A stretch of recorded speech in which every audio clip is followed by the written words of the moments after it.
اب ناظرین ایک اور سوال کیا گیا، اور وہ سوال اس متعلق تھا کہ آپ اعلی حضرت نے کچھ فتویٰ دیا ہے، آپ اس کی مخالف بات کر جاتے ہیں، اور ڈاکٹر آصف علی صاحب نے جو بات کی ہے آپ کہتے ہیں ڈاکٹر صاحب کو برا نہ کہو، اور آپ حنیف علی صاحب کو برا نہ کہو، تو غفران سلی صاحب کی طرف آپ ساتھ دو، تو آپ تو ان کی بڑی تعریف کرتے ہیں۔ تو اس طرح کی گفتگو جو وہ گروپس میں کی گئی، اصل میں نے جو گروپس اپنے بنا رکھے ہیں ان کو میں نے کھلا چھوڑ رکھا ہے کہ جس کو جو دل چاہے وہ سوال کرے انشاءاللہ تبارک تعالیٰ، جب تک آپ کے من کا مفت راز نہیں ہوگا بندہ فقیر آپ کو دلائل کی روشنی میں جواب دے گا۔ اب زیادہ سوال کرنے والے افسوس کی بات یہ ہے کہ مجھ سے زیادہ سوال کرنے والے اپنے ہی مسلک کے لوگ ہیں، یعنی وہ اعلی حضرت کا نام لینے والے حضرات ہی زیادہ مجھ پہ سوال کرتے ہیں۔ تو ان کے لیے میں عرض یہ کروں تو میں جواب بھی انہیں پھر اصول فقہ احناف کی نظر میں دینے پڑتے ہیں۔ ناظرین، جس شخص کو مسئلہ مختلفی کے بارے میں تھوڑا بہت بھی علم ہو وہ ان چیزوں کو سمجھے گا اور کبھی فتویٰ کفر نہیں لگائے گا، کسی کی تفسیر یا تضلیل یا تکفیر نہیں کرے گا۔ مسئلہ مختلفی، اور میرا ایک لیکچر ریکارڈ ہے جو کہ امام شافعی رحمہ اللہ کی کتاب الرسالہ، جو کہ ایک خط تھا جو وہ نکال لے کر گئے تھے ایک بادشاہ کی سوالات کے جوابات میں، اس خط کو ایک کتابی صورت رسالے کی صورت دے گی، اور آج وہ رسالہ اصول فقہ کا بنیادی کتاب کے طور پر جانا جاتا ہے۔ یعنی اصول فقہ جو ہے وہ امام شافعی کی جو کتاب الرسالہ ہے وہ آج ایک کتاب کی صورت بن گئی ہے۔ کون سی حدیث کو چھوڑا جائے گا؟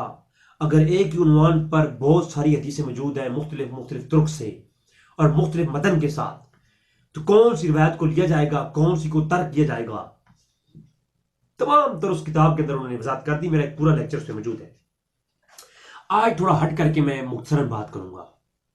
ناظرین ایک چیز سمجھ لیں، اگر یہ سمجھ آ گئی آپ کسی پر تنقید کرنے سے پہلے 10 بار سوچیں گے۔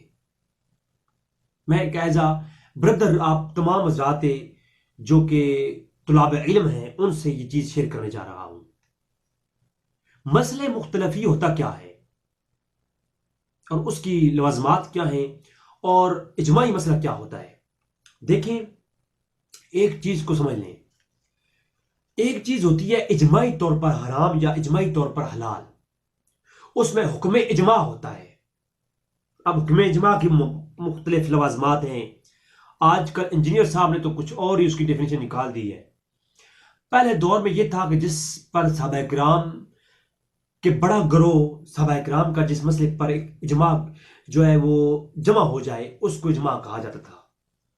یعنی ایک مسئلے پر زیادہ صحابہ کرام جس پر اپنی رائے کا اظہار ایک رکھ لیں، یعنی جس مسئلے پر زیادہ صحابہ جمع ہو جائیں اس کو اجماعی مسئلہ کہا جایا کرتا تھا۔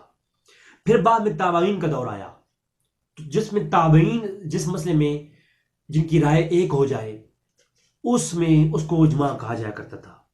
پھر تابعین کے اندر ایک خاص گروہ ہوا، ان میں سے 4 بڑے گروہ بن گئے، تابعین 4 گروہ میں بن گئے۔ ان 4 گروہوں کو 4 گروہ اہل سنت یا وہ جو تابعین کا 4 اس پر مشتمل گروہ تھا، وہ جس چیز پر اجماع کر لے اس کو اجماع کہا جایا کرتا تھا۔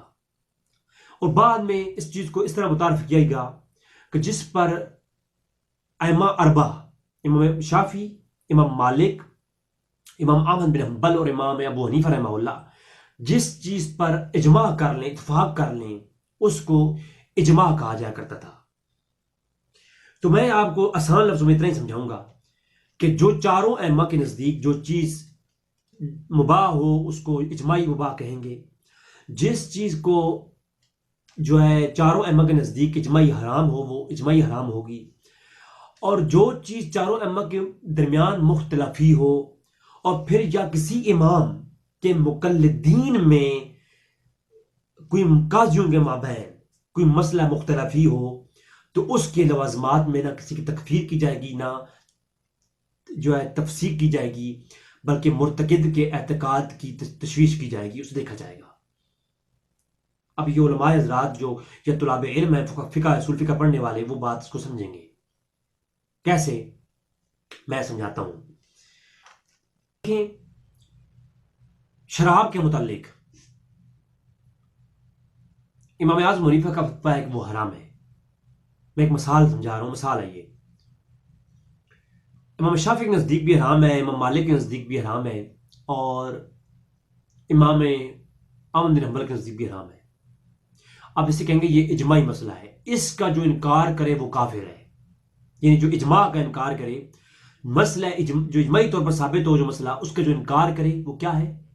وہ کافر ہے، مرتد ہے. یہ اصول فقہ کی بات بتا رہا ہوں. اور جو شخص جو مسئلہ مختلفی ہو، یعنی امام مالک کی رائے کچھ اور ہو، امام احمد بن حنبل کی رائے کچھ اور ہو اس مسئلے میں، اور امام ابو حنیفہ کی رائے کچھ اور ہو. رفع یدین کا مسئلہ لے لیں، یا رفع یدین کے علاوہ داڑھی کا مسئلہ لے لیں، تو یہ مسئلہ مختلفی ہو گیا. ایک امام شافعی کہ ہاں داڑھی کا جو مقدار ہے اس کے اوپر بحث ہے. ابو حنیفہ رحمہ اللہ کہ ہاں داڑھی جو مٹھی بھر سے کم رکھے اس پہ فتویٰ تفسیق ہے. تو اب کیا ہے کہ یہ ایک امام کا قول کچھ اور ہے، دوسرے کی تحقیق کچھ اور ہے، دونوں کے اجتہاد میں اختلاف ہے. اب یہ مسئلہ مختلفی ما بین ائمہ اربعہ ہے، تو اس کے اوپر کسی کی تکفیر نہیں کریں گے. جو داڑھی مٹھی بھر سے کم رکھے وہ اپنے موقف لکھتا ہے، ٹھیک ہو سکتا ہے، اس کی ہم تکفیر نہیں کریں گے. اور جو مٹھی بھر رکھنے کا جواز رکھتا ہے وہ بھی حق پہ ہے. ٹھیک ہے، جو اس کی جواز کا قائل ہے وہ اپنے جو اس کے مقتدی ہیں، وہ امام اپنے مقتدیوں کو اپنے امام کے قول کے تحت پیروی کرنے کا حکم دے گا. جو رفع یدین کرنے کے اچھا کہ رفع یدین کے اوپر تو آپ کو پتہ ہے حناف کے ہاں بڑے بڑے ائمہ نے کتابیں لکھی کہ رفع یدین پر دونوں طرح کے دلائل موجود ہیں. جو رفع یدین کرتے ہیں وہ بھی حق پہ ہیں، جو نہیں کرتے وہ بھی حق پہ ہیں. کچھ لوگوں نے اس کے اوپر منسوخ ہونے کی باتیں اور اختلاف کیا، ورنہ حناف کے اندر ایک بڑا گروہ ہے جو تھا حنفی، لیکن جب عرب میں آتا تھا یا جو شافیوں کے پیچھے نمازیں رفع یدین کے ساتھ پڑھتا تھا حنفی، لیکن نماز رفع یدین کے ساتھ پڑھتے تھے. یہ میری بحث نہیں، انشاءاللہ پھر وہ میں دلائل کی روشنی میں کتابیں بھی پیش کروں گا. اب ہے مسئلہ مختلف ہی ہے، جو کر رہے ہیں وہ بھی حق پر ہیں، جو نہیں کر رہے وہ بھی حق پر ہیں. تو یہ مسئلہ مختلف ہی ہوتا ہے، اس طرح کے اختلافات ہو جاتے ہیں. آپ دیکھیں خضر علیہ السلام کو کوئی نبی مانتے ہیں، کوئی ولی مانتے ہیں، یہ مسئلہ مختلف ہی ہے ائمہ کے یہاں. لہٰذا اس کے اوپر کوئی تکفیر یا تکفیر نہیں ہو سکتی، تفسیق ہو سکتی ہے. وہ مرتکد کے اعتقاد کو دیکھ کر کے وہ بھی اصول آگے بیان کروں گا. پھر آگے آپ چلیں، پھر آ جاتا ہے مقلدین میں. ابو حنیفہ رحمہ اللہ کے جو مقلد ہیں امام اعظم حنیفہ کے، ان مقلدین کے جو قاضی ہیں، جو مفتی ہیں، احمد رضا خان فاضل بریلوی رحمہ اللہ، شاہ ولی اللہ محدث دہلوی رحمہ اللہ، عبدالحق محدث دہلوی رحمہ اللہ، اس کے علاوہ امام شامی رحمہ اللہ، امام آپ نام گنتے جائیں حنفیوں کے، مجدد الافسانی لے لیں، جو بھی نام آپ کے ذہن میں آئے سب گن لیں. یہ سارے مفتی کون ہیں؟ حنفی مفتی ہیں. اور اب حنفی مفتی کے اندر دیکھو تو قاضی ثناء اللہ پانی پتی رحمہ اللہ ہے. آپ دیکھیے تو آپ جو ہے جنازے کے اندر فاتحہ پڑھنے کے قائل ہیں، لیکن ہے حنفی. تشہد میں انگلی اٹھانے کے متعلق امام اعظم حنیفہ کے اگینسٹ عمل کرتے ہیں امام مجدد الافسانی، جو کہ حنفیوں کو گڑھ گراتے ہیں، لیکن اختلاف ہے امام اعظم حنیفہ سے ایک مسئلے کے اندر. تو یہ کیا ہے؟ عبداللہ مبارک کا اپنے کئی مسائل کے اندر ابو حنیفہ سے اختلاف ہے، امام بخاری کا ابو حنیفہ سے اختلاف ہے، امام مسلم کا امام بخاری سے اختلاف ہے. میرے کلپ گھنٹوں کے اپلوڈ ہو چکے ہیں اس عنوانات پر. تو اختلافات کے اندر گالیاں گلوچ نہیں ہے، یہ ڈرامہ نہیں ہے جو آج کل جو ظلم عوام ڈاکٹر آصف جلی صاحب کے ساتھ کر رہی ہے اور حنیف قریشی صاحب کے ساتھ کر رہی ہے، غفران سلوی صاحب کے ساتھ کر رہی ہے. یہ جو اختلافات ہیں علماء کے ہمیشہ رہی ہیں، ان پر علمی گفتگو کی جائے، گالیاں گلوچ نہ کیا جائے، اور فیس بک کے مفتی اپنی زبان چپ بند رکھیں تو بہتر ہے. ناظرین، یہ بات ہے مسئلہ مختلفی کی. اب آتے ہیں چند ایک اور اس کے اوپر میں دلائل پیش کر دیتا ہوں. اب داڑھی کا مسئلہ ہے، یا میں اعلی حضرت کی بات کرتا ہوں. اعلی حضرت ایک مفتی ہے. اگر کوئی فتویٰ وہ دیتے ہیں جو فتویٰ چند ایک گروہوں کو پسند نہیں آتا، وہ بھی حنفی ہیں، اور وہ اعلی حضرت کے فتوے کا انکار کرتے ہیں کہ ہم اس مفتی کا فتویٰ نہیں مانتے، اب وہ ان کو گمراہ نہیں کہیں گے. کسی ایک اصول فقہ کے اندر یہ کوئی نہیں ہے کہ ایک مفتی کی رائے سے آپ انکار کریں گے تو آپ کافر ہو جائیں گے، آپ مرتد ہو جائیں گے، یا آپ فاسق ہو جائیں گے، فاجر ہو جائیں گے. ایسا کوئی فتویٰ نہیں ہے. اعلی حضرت کے فتوے سے اگر کوئی ایگری نہیں کرتا کسی ایک فتوے سے، تو اس کو ہم کافر نہیں کہیں گے، یا اس کو بریلوی سے نہیں کہیں گے وہ بریلویوں سے نکل گیا. اسے ہم یہ نہیں کہیں گے کہ وہ جو ہے اہل سنت سے خارج ہو گیا. تو لہٰذا میں اسی لیے کہتا ہوں کہ دیوبند کے ساتھ ہمارے اختلافات اپنی جگہ پر موجود ہیں، لیکن یہ نہیں کہ ہم ان پر ایسے بلیم شروع کر دیں جیسے کہ جہلانہ طور سے لوگ کرتے آئے ہیں. تو کسی ایک مفتی کا جو فتویٰ ہوتا ہے، اگر وہ کسی کے علم سے اسے علمی اختلاف ہے اس فتوے سے، وہ اپنے دلائل پیش کرے گا، تو یہ مسئلہ مختلفی ہو جائے گا. اور مسئلہ مختلفی میں مرتکد کے اعتقاد کو دیکھا جاتا ہے. اگر مرتکد جواز کا قائل ہو تو اس کے لیے جائز ہوگا، اگر عدم جواز کا قائل ہوگا تو وہ پھر اس کے لیے ناجائز ہوگا. اگر کوئی جواز کا قائل ہو کر کے اس پر عمل کرے گا تو اس کے لیے وہ جائز ہے، لیکن اگر وہ عدم جواز کا قائل ہو کر اس پہ عمل کرے گا تو اس کے لیے گناہ ہے. یہ مسئلہ مختلفی کا اصول ہے. چند ایک یہاں پر جو ہے پیش کر دوں گا مثالیں بھی، تاکہ کوئی بھائی اس پہ اعتراض نہ کر سکے. میں دروازہ بند کر دوں گا اعتراضات کا. قوالی سننے کے متعلق اعلی حضرت کا فتویٰ ہے کہ یہ حرام ہے. قوالی سننا فسق ہے، اور بعض جگہوں پر مزامیر کے ساتھ حرام کہہ دیا.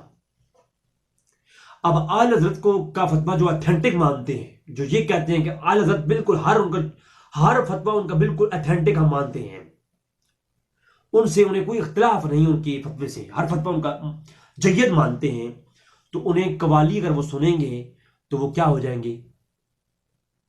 وہ قوالی سن کر کے کیا کریں گے؟ وہ فسق ہو جائیں گے، فاسق ہو جائیں گے. ان پہ فتویٰ فاسق کہا جائے گا. وہ گناہگار ہوں گے قوالی سنیں گے تو، کیونکہ اعلی حضرت کے فتوے کے مطابق قوالی سننا فسق ہے. اور ایک اور جگہ پر فتاوی رضوی کے اندر ہی کہا، میرا اس پہ پورا لیکچر موجود ہے، کہ مزامیر کے ساتھ سننا یہ کیا ہے؟ حرام ہے. اب جو قوالی کو جائز سمجھ کر کے اعلی حضرت کے ہر فتوے کو ٹھیک ماننے والا جو ہے قوالی کو جائز سمجھ کر کے سنے گا، تو وہ کیا ہو جائے گا؟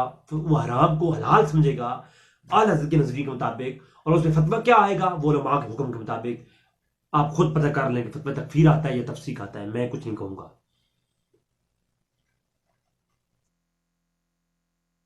اعلی حضرت کے ساتھ اختلاف آ گیا. اچھا، عبدالغنی نابلسی رحمہ اللہ تعالی، انہوں نے پوری کتاب اس عنوان پہ لکھی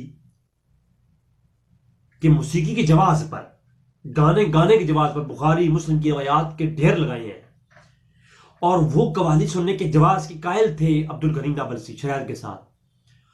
تو اعلی حضرت کہتے ہیں نجائز ہے.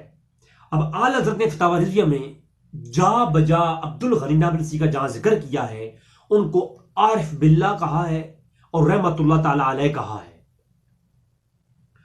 اعلی حضرت فتاوی رضویہ میں کہتے ہیں کہ قوالی سننا فسق ہے، اور پھر اسی فتاوی رضویہ میں عبدالغنی نابلسی کو عارف باللہ بھی کہتے ہیں. اور عبدالغنی نابلسی کون ہے جو قوالی کو جائز کہتے ہیں؟ اب عبدالغنی نابلسی تو اعلی حضرت کے فتوے کے مطابق ہو گئے فاسق، کیونکہ اعلی حضرت تو کہتے ہیں قوالی سننے والا فاسق ہے. عبدالغنی نابلسی جو ہے ان کے فسق کے فتوے میں آ گئے کہ نہیں آ گئے؟ اب عبدالغنی نابلسی کو وہ اپنی فتاوی رضویہ کے اندر کہتے ہیں وہ عارف باللہ ہیں، جو ان کے فتوے کے مطابق فاسق ہو چکا، اس کو جو عارف باللہ کہہ رہے ہیں، تو وہ اعلی حضرت اپنے ہی اصول کے تحت خود کو فاسق کہہ رہے ہیں. یہ جاہلوں کا سوال ہے. اب میں جواب یہ دوں گا کہ اعلی حضرت نے جو فتویٰ دیا ہے قوالی کو حرام اور فسق کا، وہ مسئلہ مختلفی کے اصول کے تحت دیا ہے، کہ جو قوالی کے جواز کا قائل ہو کر قوالی سنے گا وہ عارف باللہ ہے، اس کے لیے کوئی گناہ نہیں ہے. اور جو قوالی کو حرام سمجھ کر قوالی سنے اس کے لیے حرام ہے. اور قوالی کے فسق کا جو قوالی سنا فسق ہے، یہ عقیدہ رکھ کے جو قوالی سنے گا وہ اس کے لیے فسق ہے. تو مسئلہ مختلفی کے تحت اعلیٰ حضرت نے فتویٰ دیا ہے. ٹھیک ہے. تو جو جس چیز کا قائل ہو مرتکب کے اعتقاد کو دیکھ کر کے فتویٰ ہوتا ہے. اگر ڈاکٹر جلالی صاحب فاطمہ سلام اللہ علیہ یہاں کے متعلق جو ہے جس متعلق ان کا عقیدہ ہے خطائے اجتہادی کا، تو یہ کیا ہے؟ یہ ان کے لیے جائز ہے، اور علماء اہل سنت کا ایک بڑا مذہب اس کے اوپر قائل ہے. اب اہل سنت کا ایک دوسرا موقف نظر آ گیا، وہ اس کو غلط سمجھتے ہیں. تو وہ جو غلط سمجھتے ہیں وہ بھی حق پر ہو سکتے ہیں، جو دوسرا گروہ ہے وہ بھی حق پہ ہو سکتا ہے. یہاں پر ایک اور میں مثال دے دوں داڑھی کے متعلق. داڑھی کا جو وجود ہے، جو داڑھی کا وجود ہے، یہ ہر امام کے یہاں واجب ہے، شافعی ہوں، مالکی ہوں، حنبلی ہوں، حنفی ہوں. داڑھی کا وجود ہونا واجب ہے، اس پر اجماع ہے، اس کا کوئی انکار نہیں کر سکتا. لیکن داڑھی کی آگے مقدار کے اوپر یہ مسئلہ مختلفی ہے. داڑھی کا وجود واجب ہے، اس پر اجماع ہے، اس کا جو انکار کرے گا اس کے اوپر فتویٰ تکفیر آئے گا علماء کے حکم کے مطابق. کیونکہ تمام ائمہ کے نزدیک جس چیز پہ اجماع ہو جائے اس کا انکار کرنے والا اس کی تکفیر ہوگی، اجماع کا منکر ہوگا وہ. لیکن داڑھی کا وجود جو ہے اس پر یہ واجب ہے، اس پر علماء کا اجماع. لیکن داڑھی کا جو مقدار ہے شوافع اس پہ اوپر کچھ اور عقیدہ پیش کرتے ہیں، مالکی کچھ اور عقیدہ پیش کرتے ہیں، حنفیوں کا عقیدہ داڑھی مٹھی بھر کا ہے. تو مقدار کے اوپر اختلاف آ گیا تو یہ مسئلہ مختلفی ہو گیا. اب کوئی داڑھی مٹھی بھر سے کم رکھے گا تب بھی آپ اس کے اوپر کلام نہیں کر سکتے. جو اس کو داڑھی مٹھی بھر سے کم رکھنا مکروہ کہیں تو وہ ان کے لیے بھی جائز ہے، ان کا فتویٰ بھی ٹھیک ہے. جو داڑھی مٹھی بھر رکھنا جو ہے سنت سم کہیں ان کے لیے بھی وہ ٹھیک ہے. جو واجب کہیں، واجب کا عقیدہ رکھتے ہیں ان کے لیے وہ بھی ٹھیک ہے.